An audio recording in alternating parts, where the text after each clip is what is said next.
নীরব হয়ে আছি বলেই ভেবো না অন্য কারোতে আসক্ত আমি। নীরবতার যন্ত্রণা হয় জানো তো, ভীষণ যন্ত্রণা। কিন্তু যে যন্ত্রণা তোমার কাছ থেকে অবহেলা পেয়ে পায়ে তার থেকে কিঞ্চিত কম বই কি। কাছে টেনে নিয়ে যে অবহেলা আমায় দাও, দিনভর ব্যস্ততা, অসুস্থতা, এ কাজ সে কাজ, সন্দেহ, ভুল বোঝাবুঝি আর নানা অজুহাতে আমায় দূরে সরিয়ে রাখো, এর থেকে এই নীরবতার যন্ত্রণা কি খুব বেশি?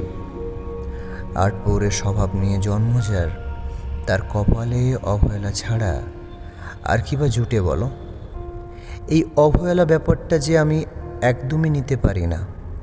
যে আমায় অবহেলা দেয় আমি তার থেকে মুখ ফিরিয়ে নিতেও দ্বিধা করি না।